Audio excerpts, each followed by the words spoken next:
Before we begin, this is not a children's story. The crayon style is intentional. The cute faces are intentional. But what happens inside this story is not cute. Viewer discretion is advised. Marco had one job every morning. Count to 3. Find Pip in the coral. 1. Find him near the anemone. 2. Watch him chase a bubble toward the surface and back. 3. For 4 years, that was the whole job. Easy, simple. The kind of routine you don't even notice you love until it's gone. On the 19th day of what came after, Marco would still try to count to 3. He just wouldn't get past 1. This is the story of what happened in between, and the decision Marco made that I'm going to let you sit with, because I'm still not sure what I would have done. The reef they lived on wasn't special. Just one of thousands scattered across that part of the ocean. Coral in every color, anemones swaying in the current. The kind of place where nothing ever really happens. Marco liked it that way. He'd lost Pip's mother 2 seasons earlier. A story he didn't tell often, and one we're not going to get into today. So it had just been the two of them since. Father and son, counting to 3 every morning. Pip was curious in the way young fish are, always swimming a little too far, always convinced the next piece of coral was more interesting than the last. Marco let him explore, mostly. On a Tuesday, Marco would remember it was a Tuesday for the rest of his life. He turned to find Pip near the anemone. 2. He turned back to the spot where Pip should have been chasing his bubble. There was nothing there. No struggle in the sand, no torn coral, no sign that anything at all had happened. Just absence. Clean and total, like the spot itself had decided to forget him too. Marco searched for 3 days on his own. He asked every fish on the reef. He searched every cave, every shadow, every place a small fish might hide if he were scared or stuck, or playing a game that had gone on too long. By the 4th day, Marco understood something that changed the shape of his search entirely. Pip wasn't hiding nearby, which meant Marco was going to have to leave the only home he'd ever known.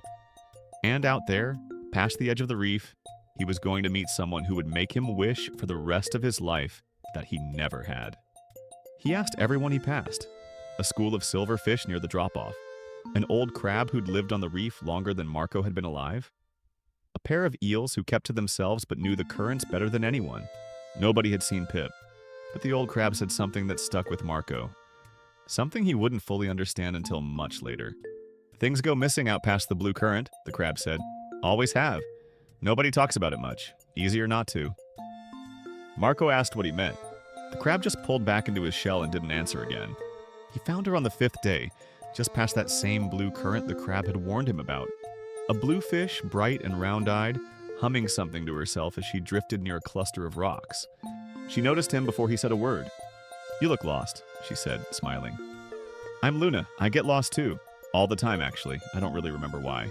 She laughed like that was a fun fact about herself. Like forgetting things was a quirky little detail and not the strangest thing Marco had ever heard a stranger say out loud. Marco told her about Pip.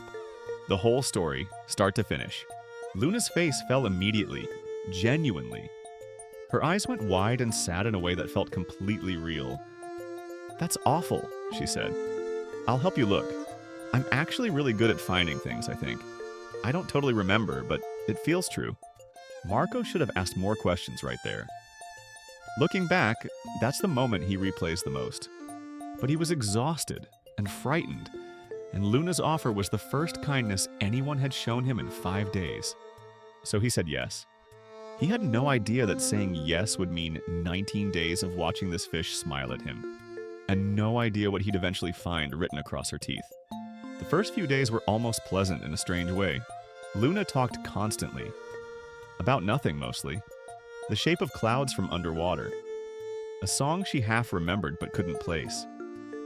A friend she was sure she used to have, though she couldn't recall a name or a face. Marco noticed that pattern early. Luna remembered feelings perfectly. She just couldn't hold on to the details that caused them. "I think I used to travel with someone else," she told him on the 3rd night. "Before you. I don't remember who. I just remember it ending kind of suddenly." Marco asked what happened. "I don't know," Luna said, still smiling. "Isn't that funny? I just don't know." It wasn't funny. Marco didn't say that part out loud. On the 6th night, exhaustion finally caught up with Marco before his suspicion could. He drifted into the kind of sleep that pulls you under fast and holds you there. The kind you don't remember choosing. He didn't notice Luna slip away. Fish don't sleep the way people do. Some part of them stays alert even in rest, watching for danger in the dark. That part of Marco failed him completely that night. I can't tell you exactly where Luna went. Marco couldn't either, not with any certainty, not with anything he'd be willing to swear to. What he could tell you is what time it was when he woke up, and what she looked like when she came back. She was already back in her spot when his eyes opened, drifting, breathing slow, at peace. There was something dark along the edge of her mouth that hadn't been there before he'd fallen asleep. Marco told himself it was mud, or algae, stirred up from wherever she'd been. He didn't check. He didn't want to know badly enough to actually look closely. Not yet. The next morning, a reef they'd passed the night before had one fewer fish in it than it should have. Nobody on that reef seemed to notice yet. It can take days for a small absence like that to be felt by anyone at all. Marco noticed immediately. He just didn't say anything. It was the 7th night when Marco saw it for the first time. Up close, undeniable. Luna had fallen asleep mid-sentence the way she often did, drifting off without finishing whatever thought she'd started. Marco stayed awake, the way he often did now, watching the water around them. A sliver of moonlight caught her face at the wrong angle, and Marco saw a faint reddish stain along her teeth. Old in some places, fresh in others. The kind of mark that doesn't wash away in a single tide. He told himself it was algae, a trick of the light, anything other than what it looked like. But he didn't sleep again that night. And the next morning when Luna smiled at him and asked if he'd slept well, Marco said yes. He was getting better at lying to her. He just didn't know yet that he'd need to. 3 days into the search, Marco noticed something. Every reef they passed through was quiet. Not peaceful quiet. Wrong quiet. The kind of quiet that happens after something has already occurred. No small fish. No young ones. No babies hiding in the coral. Just empty water where life used to be. And Luna would look around and say the same thing every time. I wonder what happened here. Genuine, confused, concerned. No memory of arriving, no memory of what came before. Just a fish with kind eyes and blood she couldn't explain, leading a father deeper into the ocean, away from everything he knew. Marco started counting the empty reefs. By the 7th one, he stopped counting. He'd started counting something else instead. How many days had passed since the last reef that still had life in it? The number kept getting smaller. On the 11th day, Marco swam ahead while Luna slept, and found an old grouper living alone in a cave near the 7th empty reef. He asked her directly, "Have you seen a fish like the one I'm traveling with?" Bright blue, forgetful, kind. The grouper went very still. "I've heard of her," she said carefully. "Or one like her. Most reefs out this way have a story like that. A friendly fish who can't remember anything. Comes through, reef goes quiet a little while after." Marco asked what happened to the fish in those reefs. The grouper looked at him for a long moment before answering. "Nobody knows," she said. "That's the part that should scare you. Not that something happens, that nobody's ever still around afterward to say what it was." She told him one more thing before he left. "If you're traveling with her, you're not looking for your son anymore. Not really. You're just trying to find out before it's too late which kind of story you're in." Marco didn't sleep again that night either. That night, he made himself stay awake. All the way through. Just after the moon reached its highest point, Luna stirred, opened her eyes, drifted away from their resting place without a sound. Marco followed her this time. At a distance. Close enough to see. Far enough he hoped to stay hidden. He found her at the edge of a small nursery reef, where a handful of young fish slept tucked into the coral. He watched her circle once. He watched her stop near the smallest one. And then, for reasons he never fully explained afterward, Marco turned away before he saw the rest. He told himself it was mercy.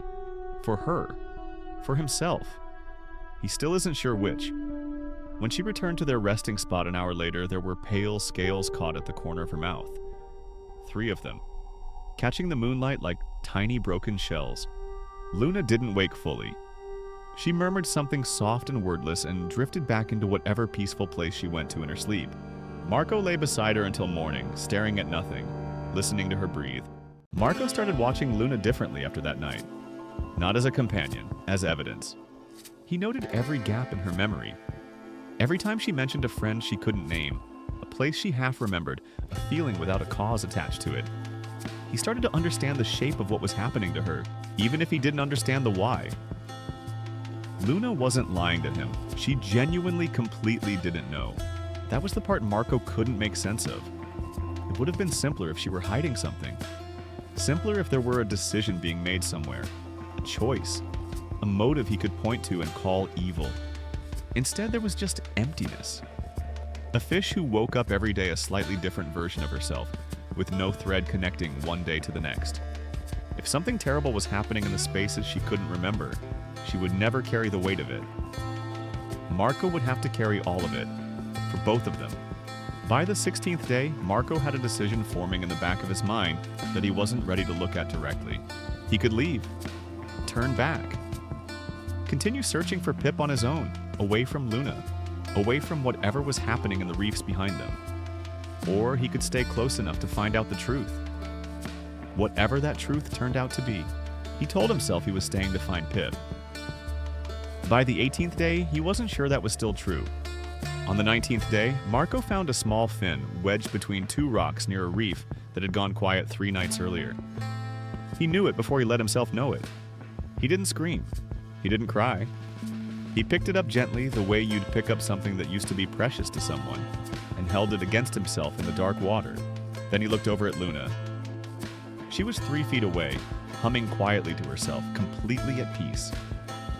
No memory of the last 19 days. No memory of the 7 empty reefs. No memory of anything that had happened in the spaces between her own thoughts. Marco understood in that moment exactly how alone he was. He could tell someone what he suspected, but who would believe him? Luna was kind. Luna was helpful. Luna had spent 19 days looking him in the eye and meaning every gentle word she said. There was no version of this story where Marco sounded like anything other than a grieving father who had lost his mind somewhere out past the blue current. And Luna, humming softly nearby, had already started swimming. Toward the sound, faint in the distance, of young fish playing in the coral. Marco had 3 seconds. That's not an exaggeration for effect. That's how long it actually took Luna to cross the distance between where she was floating and the edge of the reef where the young fish were playing. 3 seconds to decide what kind of story this was going to be. I'm not going to tell you it was an easy decision. I'm not even fully going to tell you what he decided. What I can tell you is what happened next, as far as anyone has ever been able to piece together. Marco moved. Fast and close and directly toward her. The water out past the blue current gets very dark very quickly once the sun starts to set. Whatever happened between Marco and Luna in those next few moments happened somewhere past the point where any other fish on that reef could have seen clearly. There was no scream, no struggle that anyone heard. Just silence and dark water, and 2 shapes that became one shape, and then became impossible to make out at all. The next morning, the reef where the young fish had been playing was undisturbed. Every single one of them present and accounted for.